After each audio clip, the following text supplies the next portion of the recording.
Hey guys, this is MAKJ and you're watching Eargasm Web.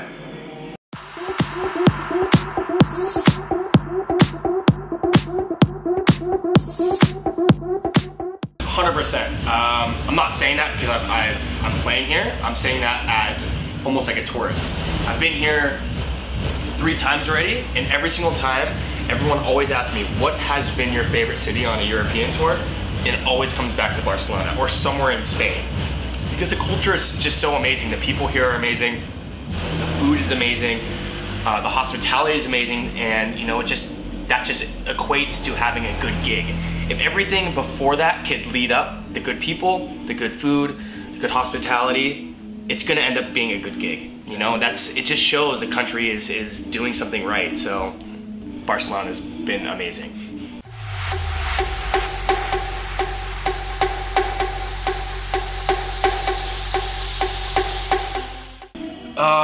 I was actually living overseas in China, and I went to a club for the first time, something like Razzmatazz. It was a club that just packed in so many people, and it was almost like an experience, you know, something that your friends want to go because everyone knows of the club, and that's how it was over in China. And after that, I just fell in love with it, and next thing you know, I bought myself some turntables, and I started practicing in my room, and I got a couple gigs, and then after that, it just kind of snowballed.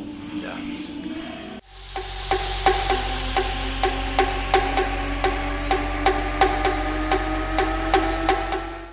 Start producing music, for sure. I mean, we're in a world nowadays that you could have one track, and that one track could be your breakthrough track and set your career up. You know what I mean? There's a lot of lucky kids that got out, that started producing very early and, you know, fell into it. Oh jeez. Stump it. Fell into a lucky place, but at the same time, you know, it just takes that one track. So definitely start producing. You really can't make it as a DJ anymore. It's almost impossible.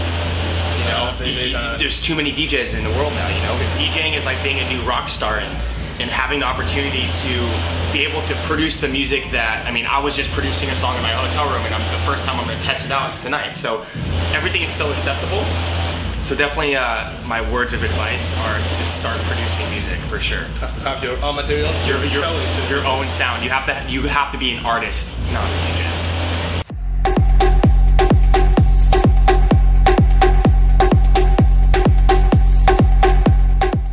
The speed, so like the quickness of my tracks, you know, high energy, you know, and just everything's to the point. And when racing, that's how it was for me. Everything was going by really quick, but that's how my music is. It's to the point, it's quick, it's just, you know, it's quick.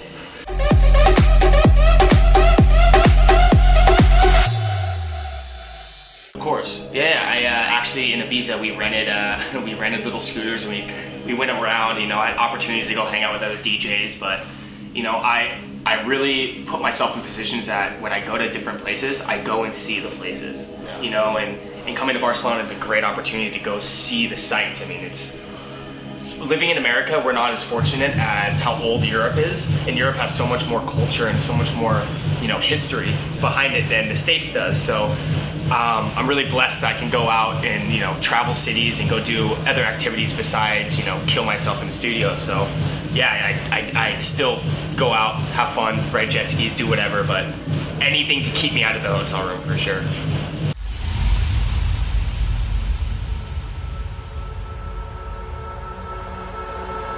I mean, it was the goal. I mean, I went there, I wasn't having the poo-poo mentality of going, oh, you know, I don't want to come to the school if I don't want to achieve something. So going to Icon and putting a goal out, my goal wasn't as high as I thought I was going to make it, or I mean, how I'm living it right now. I never thought I was going to be doing this, but I had a goal in mind. My goal was to be able to be happy with creating music and to be healthy, you know, to make a living creating music. And I went to Icon and I had that goal, and people were like, nah, whatever, you know. And a year later, you know, it happened that quick. And that still goes back to that question you asked me about, you know, what does it take to become a DJ? It's produce your own music. You know, if you're able to do it and you have your own sound, you have that MAKJ, or you have, you know, whatever your artist name is, and you have that, you can go into any club and be like, oh, that's my song, and everyone knows it's your song. Then you know you've done it.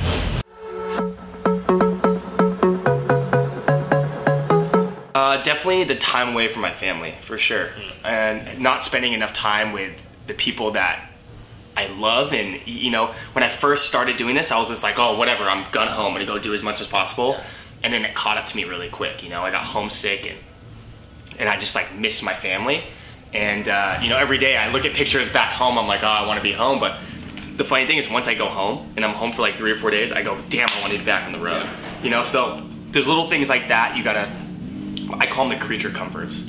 And once you get over that little stage of being homesick, you know, not having the same typical food when you're home, you know, you get over that, there really isn't any doubts I have. I mean, I'm traveling the world, I'm getting paid to travel the world and produce music. It's unreal, and playing in front of fans. It's like a dream come true, you know, and sometimes there are some problems, you know, like, you know, flights and traveling and waking up early mornings, but it's better than working a 9-to-5 job. You know what I mean? Yeah.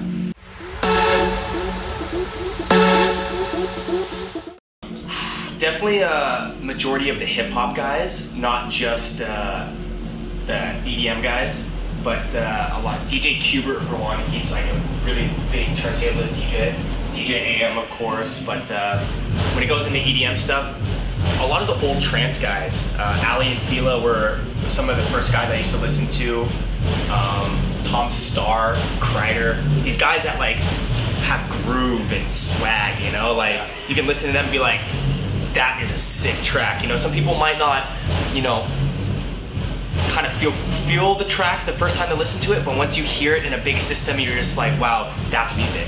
You know what I mean? And that's what I fell in love with. Yes.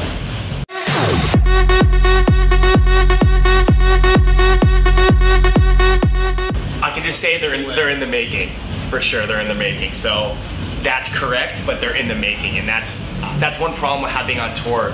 There's so little time to be producing music. And when I'm like, I was just working on a collaboration in my room, and it's to get in like the mentality of, oh, I need to produce this track when sitting in a hotel room with headphones. It's just, it doesn't feel comfortable. You know, I need to be in my studio, you know, have, you know, a couple drinks, you know, go out to dinner before, and then go back and just feel like it's a comfortable position, you know.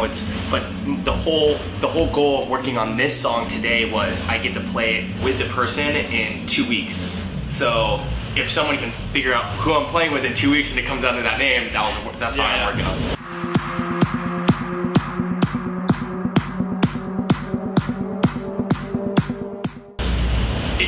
It's give or take, you know. I love seeing other people's ideas for sure, but also making my own music that's how I became who I am today. But definitely working with these guys I've learned a lot. Definitely working on the song with Hardwell, I learned a lot from that track, you know. I sent him the idea, like the rough idea, and he sent it back to me completely different. I'm like, whoa, what'd you do? And then he gave me a breakdown of what exactly he did, which was amazing. You know, that's why collaborations are so important. You get to learn your mistakes. You know, you get to see exactly what you get to do. It's like your reverse psychology. You go, oh, this is how we did it, and you can see the plug-in and kind of reverse yourself. Go, okay, this is how we did that. You know, that's why I like collaborations. But at the same time, you do need to show yourself and need to show your music, because there's so many like iffy producers out there that don't really produce, and they get someone else to produce for them, and they don't get credit on the track. People that don't really produce get the credit, you know, which kind of sucks for the person that spent their, you know, blood and tears on that record, you know. So yeah.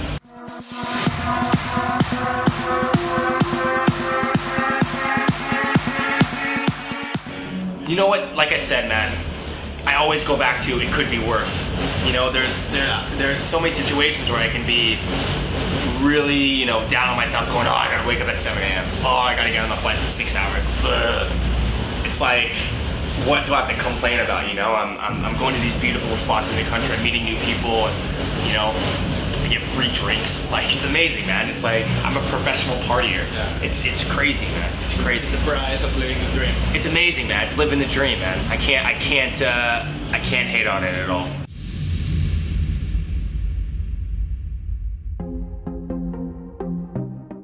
It goes back to not being able to get in my studio, and, you know, like we were saying before, being in a hotel room just doesn't really, it doesn't feel right, you know. I was able to produce a lot on the road before I started really picking and choosing what songs I wanted to release. And, you know, because when you get to a spotlight, when you get to a certain level in your career, you don't want to just keep releasing just random tracks, you know? You want to have kind of your sound, you want to be really selective of what you choose. So definitely, I need to be in my studio to produce, and you know, it's hard. So I'm very selective of what tracks I produce now. So it's become more of, I'm releasing songs every once or twice a year, or 3 times a year, you know, with some remixes, some bootlegs. But about a year ago, I was releasing a song a month, you know. So that just shows you how much more selective I am about my tracks.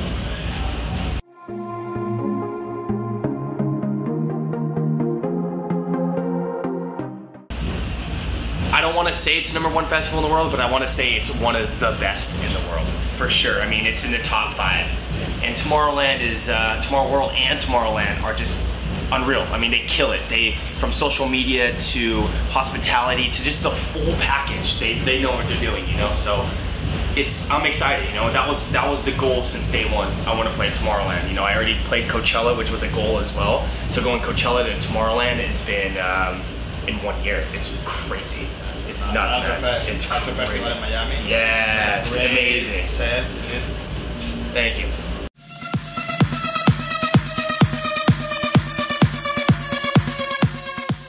You know what? They're all the same to me. I just used Logic from the early days when I started Icon. So when I started producing, I was familiar with Logic. It's like, you know, you're familiar with your bed sheets. You know what I mean? Once you get new ones, you're kind of like uncomfortable for a minute. You got to get used to them. But once you kind of get the hang of it, it's all the same. It's really just about how you're supposed to produce and what's your creativity. You can't buy creativity. Yeah. You know what I mean? So I like Logic because it's really sleek looking. It doesn't hurt my eyes. And Ableton looks very much like a Windows program. Yeah. You know what I mean? It's like very digital.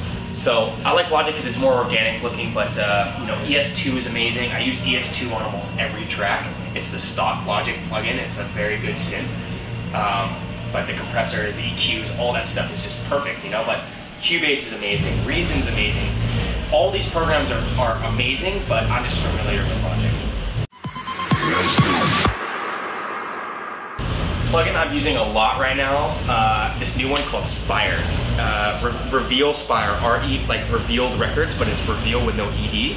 Reveal Spire. It's by far one of the best synths I've ever used. It's like silent on crack. It's insane. It was made actually for Logic 10 because no one could use the 64-bit version or the 32-bit version in the new Logic.